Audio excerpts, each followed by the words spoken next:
तो मूवी में हमें बहुत ही ज्यादा क्यूट फैमिली दिखाई गई है जिसमें एक कपल और उनका एक बेटा टिम होता है। वो सब अपनी लाइफ में काफी ज्यादा खुश होते हैं। टिम बहुत ही लाडला बच्चा होता है और उसे ये चीज बहुत अच्छी लगती थी कि उसके पेरेंट्स उससे बहुत प्यार करते थे। वो ये प्यार कभी भी शेयर होने नहीं दे सकता था। उसकी अपनी एक इमेजिनरी दुनिया थी जिसमें वो डिफरेंट कैरेक्टर्स के साथ खेलता और कार्टून्स भी बनाता रहता। वो सबसे खुश बच्चा था। यहाँ से सीन जाता है आसमान पर, बेसिकली हेवन के अंदर, जहाँ पर बेबीज को बनाने के बाद उन्हें तैयार किया जा रहा होता है, उन्हें पाउडर लगाया जा रहा होता है, उन्हें कपड़े पहनाए जा रहे होते हैं। वो सब बेबीज बहुत इनोसेंट होते हैं, लेकिन उनमें से कुछ बेबीज ऐसे होते हैं जो बहुत ही ज्यादा क्लेवर होते हैं, बहुत ही ज्यादा इंटेलिजेंट, और उनका माइंड बेबीज जैसा नहीं बल्कि बड़े बच्चों जैसा होता है। वो जानते हैं कि चीजों को किस तरह से मैनेज करना है। तो ऐसे बेबीज को अलग कैटेगरी में भेज दिया जाता है और उन्हें 3 पीस सूट पहनाया जाता है जो कि ब्लैक कलर का होता है, जैसे किसी बॉस का हो या किसी वर्किंग मैन का। उनको घड़ी भी पहनाई जाती है और साथ एक ब्रीफ केस भी दिया जाता है।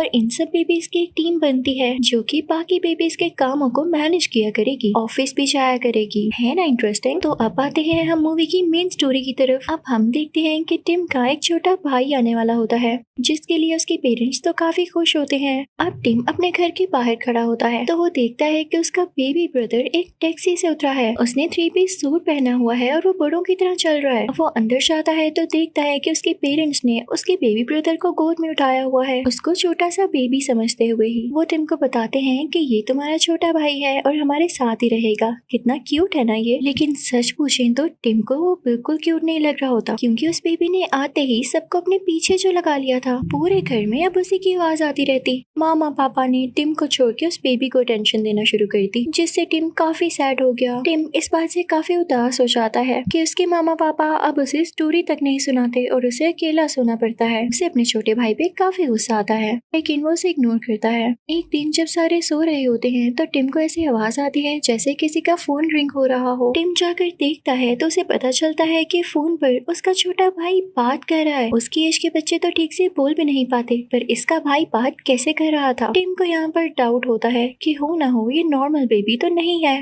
इसकी ड्रेसिंग भी ऐसे है जैसे कोई बॉस बेबी हो। टिम उसके पास जाता है और कहता है तुम कौन हो, कहाँ से आए हो, तुमने मेरे घर में मेरी जगह ले ली है। तो बॉस बेबी कहता है अरे बच्चे, ये तुम्हारे बस की बात नहीं समझना। मैं यहाँ पर एक सीक्रेट मिशन पर आया हूँ। ये लो कुछ पैसे रखो और अपना मुंह बंद रखना। बॉस बेबी टिम की तरफ कुछ पैसे उछालता है और टिम हैरान रह जाता है कि आखिर आया कहाँ से और ये किस मिशन की बात कर रहा है। टिम फौरन से उस बॉस बेबी के पास जाता है और कहता है कि मैं तुम्हारी रियलिटी मामा पापा को बता कर रहूंगा, तुम एक नॉर्मल बेबी नहीं हो। तो बॉस बेबी कहता है हाँ हाँ जाओ, उनको पता है कि मैं तुम्हें तंग करता हूँ और तुम मुझसे चिढ़ते हो, वो तुम्हारी बात पर यकीन क्यों करेंगे। वो तो यही समझेंगे कि तुम मुझसे जेलस होकर कह रहे हो, और जो भी कर लो वो प्यार तो मुझसे करेंगे। टिम को बहुत गुस्सा आता है और वो कहता है तुम बहुत बुरे हो, मैं एक दिन ये सीक्रेट सबको बताऊंगा। लेकिन बात तो बॉस बेबी की वाकई ठीक थी कि टिम की ऐसी बात पर उसके पेरेंट्स यकीन कैसे करते। तो इस सब के लिए टिम को कुछ प्रूफ इकट्ठे करने थे, इसलिए वो उस जगह एक माइक छुपा देता है जहाँ पर बॉस बेबी होता था। साथ ही साथ स्पाई क्लासेस भी बनाता है। अब वो नोट करता है कि बॉस बेबी एक मीटिंग रखता है जिसमें वो बाकी बेबीज को बुलाता है। बाकी सारे समझ रहे होते हैं कि बेबीज अब इसमें खेल रहे हैं, लेकिन उनको क्या पता था कि ये कहानी ही कोई और है। अब ये बात बॉस बेबी को भी पता चल जाती है कि उसका भाई उसकी आवाज रिकॉर्ड करने की कोशिश कर रहा है। तो वो वहाँ से हटकर दूसरी जगह पर आ जाता है और बाकी बेबीज से कहता है शोर मचाओ ताकि मेरा भाई कुछ सुन न सके। अब बेबीज ऐसा ही करने लगते हैं तो टिम को ठीक से आवाज नहीं आ पाती।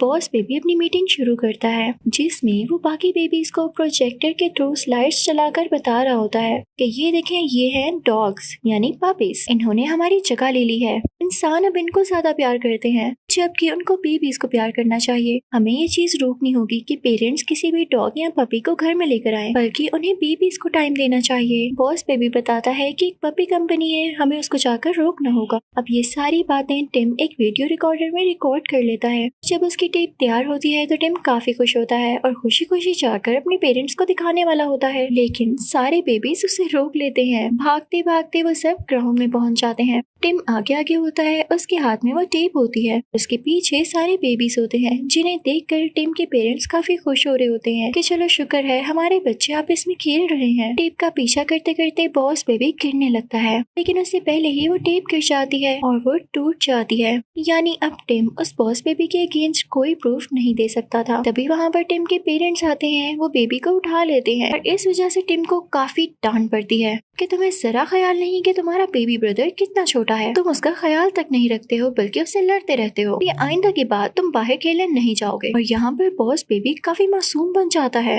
अब टिम अपने रूम में ही रहने लगा था। उसको ऐसे लगता था जैसे वो किसी जेल में कैद है और वहाँ पर वो बस अपने दिन काट रहा है। वो काफी अकेला फील करता था। फिर से वो अपनी इमेजिनेशन में एक टॉय से बातें करने लगता है। भी वहाँ पर वो बॉस बेबी आ जाता है। वो टिम की ट्रेन पर बैठकर पूरे रूम में घूमने लगता है और टिम से कहता है, यार मुझे तुम्हारे लिए काफी बुरा लग रहा है, लेकिन देखो अगर तुम मुझे तंग न करते तो ये भी ना होता। तो टिम कहता है, मुझे समझ नहीं आ रही तुम कौन हो। तो बॉस बेबी कहता है, समझना चाहते हो तुम, तो आओ मैं तुम्हें इस जगह ले चलता हूँ जहाँ से मैं आया हूँ। वो दोनों खुद को इनविजिबल करते हैं क्योंकि वो लोग वहाँ पर पहुँच चुके होते हैं और ये लोग नहीं चाहते थे कि कोई इनको एक साथ देखे, वरना बॉस बेबी को डांट पड़ती। बॉस बेबी बताता है कि ये यहाँ की मैनेजमेंट है और ये सारे बेबीज नॉर्मल नहीं बल्कि बहुत ही ज्यादा इंटेलिजेंट और क्लेवर हैं। तो टिम कहता है कि अच्छा इनमें तुम्हारा काम क्या है। तो बॉस बेबी कहता है कि मुझे दुनिया पर इसलिए भेजा गया ताकि मैं ये पता लगा सकूं कि डॉग्स में ऐसी क्या बात है जो फैमिलीज बेबीज की जगह उन्हें प्यार करती हैं, और अगर मैंने डॉग्स को रिप्लेस कर दिया तो मुझे प्रमोशन मिलेगी, मुझे मेरा पर्सनल ऑफिस मिलेगा जो कि बहुत बड़ा है। वो उसे एक फोटो गैलरी में ले आता है जहाँ पर बाकी बेबीज की पिक्चर्स लगी होती हैं। तो बॉस बेबी उनको बताता है कि इनको भी प्रमोशन मिली,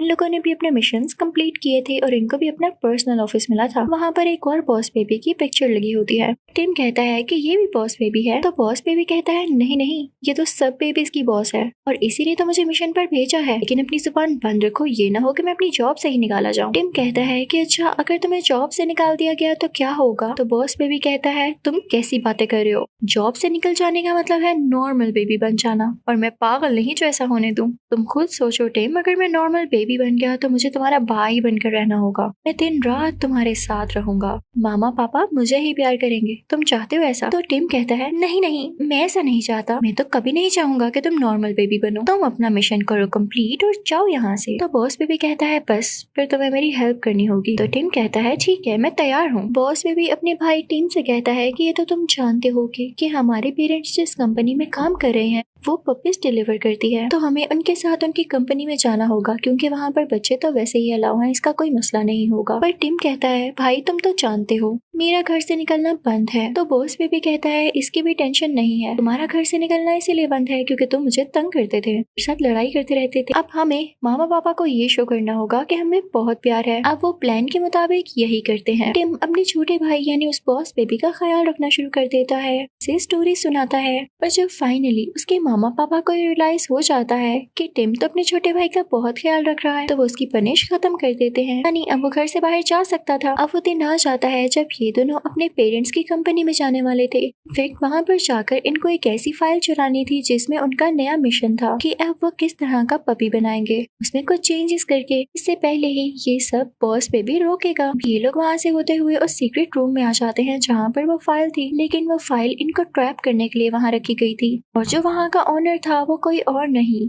बल्कि बॉस बेबी का वही आइडियल बेबी था जिस जैसा बॉस बेबी बनना चाहता था। वो अब बूढ़ा हो चुका था। बॉस बेबी उसे देख के काफी हैरान होता है और कहता है, आप यहाँ कैसे। तो वो कंपनी का ऑनर कहता है, मैं भी तुम्हारी तरह बेबी हुआ करता था। इनफैक्ट इन बेबीज के पास एक मैजिक मिल्क होता है जिससे ये हमेशा बेबीज रहते हैं और बेबी कंपनी के लिए काम करते रहते हैं ताकि किसी को शक ही न हो। अब वो कंपनी का ऑनर बताता है कि जब मैं अपना मिशन कंप्लीट ना कर सका तो मुझसे वो मैजिक मिल्क लेकर मुझे कंपनी से बाहर निकाल दिया गया। मेरा भी ख्वाब था कि मेरा पर्सनल ऑफिस हो, लेकिन ये ख्वाब टूट गया और जब मुझे मैजिक मिल्क नहीं मिल सका तो मैं बूढ़ा होता गया और मैंने तुम्हें इसलिए यहाँ बुलाया है ताकि मैं तुम्हारा मैजिक मिल्क चुरा सकूं। और रही पपीज की बात, तो ये भी मेरा एक ट्रैप था तुम्हारी बेबी कंपनी को डाउन करने के लिए, क्योंकि मुझे वहाँ इंसल्ट के साथ निकाला गया। मैंने उनके अगेंस्ट ही एक कंपनी बना दी और देखो आज मैं कितना सक्सेसफुल हूँ। तुम्हारे पेरेंट्स भी मेरे लिए काम करते हैं, इससे ज्यादा एम्बैरेसिंग तुम्हारे लिए क्या होगा। अब वो कंपनी ओनर और भी बताता है कि मैं उस बेबी कंपनी में जाऊंगा, साथ ही साथ तुम्हारे पेरेंट्स को भी मार दूंगा। तो टिम कहता है, नहीं मेरे पेरेंट्स को तुम नहीं मारोगे। और बॉस बेबी ये सोच रहा होता है कि अगर उसकी कंपनी खत्म हो गई तो उसको प्रमोशन कैसे मिलेगी। तो दोनों डिसाइड करते हैं कि ये अपने पेरेंट्स को बचाएंगे और उस कंपनी को भी, ताकि बॉस बेबी वापस जा सके। ये लोग यहाँ से चले जाते हैं, लेकिन इन पर नजर रखने के लिए उस कंपनी ओनर ने अपने भाई को फीमेल ड्रेसिंग देकर बेबी सीटर बनाकर इनके पास भेज दिया था। लेकिन ये लोग उस पर नकली वॉमिटिंग करते हैं। उसको धोखा देके बाकी बेबीज की हेल्प के साथ वहाँ से बाहर निकल आते हैं। लेकिन अब देर हो रही थी, क्योंकि इनके पेरेंट्स वहाँ पर जा रहे थे जहाँ पर कंपनी का ओनर उन्हें भेजकर मारना चाहता था। अब टिम और उसका छोटा भाई साइकिल पर एयरपोर्ट तक जाने की कोशिश करते हैं और बाकी बेबीज उस फेक बेबी सीटर को कंट्रोल कर रहे होते हैं। जैसे ये लोग एयरपोर्ट पहुँचते हैं और अपने पेरेंट्स को आवाज देने वाले होते हैं, तभी वो कंपनी ओनर इन्हें देख लेता है और इनके पेरेंट्स को पुश करते हुए जल्दी से एयरप्लेन में बिठा देता है। टिम काफी इमोशनल और सैड हो जाता है और अपने छोटे भाई पर गुस्सा करके कहता है कि सब तुम्हारी गलती है। तुम्हें किसने कहा था कि हमारी लाइफ में आके हमारी लाइफ खराब करो। काश तुम ना आते और आज मेरे पेरेंट्स जिंदा होते। अब वो कंपनी ओनर उनको ले गया और उनको मार देगा। मैं कैसे बचाऊं उनको। वो अपने छोटे भाई यानी बॉस बेबी से नाराज हो जाता है और कुछ टाइम गुजरने के बाद बॉस बेबी उसे मनाता है और कहता है कि हम मिलके वहाँ पर जाएंगे और मामा पापा को बचाएंगे। और वो दोनों मिलके एयरप्लेन के बाहर जाते हैं और सब लोगों की नजरों से बचते हुए प्लेन के अंदर आ जाते हैं और वहाँ पर कहते हैं कि हम कैप्टन के बेबीज हैं। अब वो लोग फाइनली उस जगह पर पहुंच जाते हैं जहाँ पर उस पपी कंपनी का इवेंट हो रहा था और वहाँ पर आज एक ऐसा पपी लॉन्च होने वाला था जो कि बहुत ही ज्यादा क्यूट होने वाला था। कंपनी का ओनर उस पपी को दिखाता है। वो व्हाइट कलर का बहुत ही क्यूट पपी होता है और जैसे ही सारे लोग उसको देखते हैं तो अपने बेबीज को छोड़ के उस पपी के पास आ जाते हैं और यही तो वो कंपनी ओनर चाहता था। इसे बेच टिम के पेरेंट्स टिम को और उसके छोटे भाई को यानी अपने छोटे बेबी को देख लेते हैं। टिम जानता था कि उसके पेरेंट्स को जल्दी मारने वाला है। ये लोग वहाँ पर पहुंच जाते हैं जहाँ पर एक रॉकेट लॉन्च होने वाला था और उसमें कई ज्यादा पपीज थे। तो ये लोग सोचते हैं कि हम इन पपीज की हेल्प से अपने पेरेंट्स को बचाएंगे, क्योंकि उधर ही एक हार्ट शेप बॉक्स में उसके पेरेंट्स होते हैं और उनको उस कंपनी ओनर ने बंद किया था। अब टिम जल्दी से उस रॉकेट का दरवाजा खोल देता है और सारे पपीज बाहर निकल आते हैं। अब वो बॉक्स उन पपीज के ऊपर आ चुका था। वहाँ पर वो कंपनी ओनर उस मैजिकल दूध के अंदर गिर जाता है और वो अब एक छोटा बच्चा बन चुका था। उसका भाई उसे उठा लेता है और अब बॉस बेबी का मिशन कंप्लीट हो चुका था। उसने उस रॉकेट को रोक लिया था जिसमें पपीज जाने वाले थे, इसलिए वो बहुत खुश होता है और टिम से कहता है कि अब मैं वापस जाऊंगा, देखना मुझे प्रमोशन भी मिल जाएगी। टिम भी काफी खुश होता है कि अब उसका भाई यहाँ से जा रहा है और सारा का सारा प्यार उसे मिलेगा। अब जाने से पहले वो सब थोड़ा सा सैड होते हैं। अब बॉस बेबी उन सबको, अपने छोटे छोटे फ्रेंड्स को और अपने भाई को गुड बाय कह के वहाँ से चला जाता है और उसके जाते ही कुछ छोटे छोटे रोबोट्स आते हैं जो कि उसके पेरेंट्स की मेमोरी इरेज करने लगते हैं कि आपके घर में कभी कोई बेबी आया ही नहीं था।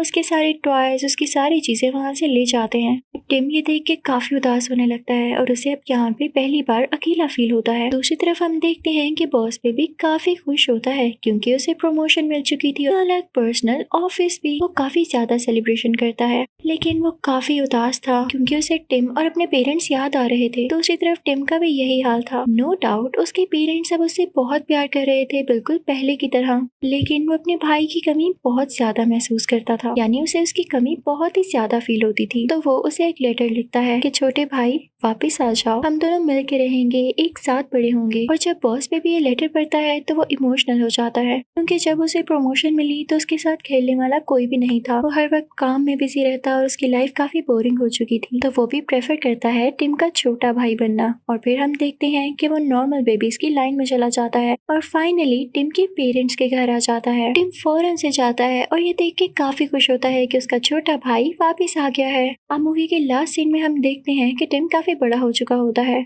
ये जो मूवी हमने देखी वो इसकी स्टोरी अपनी बेटी को सुना रहा होता है। तभी वहाँ पर एक आदमी आता है जिसने 3 पीस सूट पहना होता है। तो टिम अपनी बेटी को बताता है कि ये तुम्हारे अंकल यानी चाचू हैं और ये वही बॉस बेबी होता है। पर तभी वहाँ पर एक और बेबी पैदा होता है जो कि उसकी बहना होती है। वो भी नॉर्मल नहीं बल्कि बॉस बेबी होती है। अब न जाने वो क्या क्या करने वाली थी। इसी के साथ ये मूवी यहीं पर एंड होती है। Thank you for watching.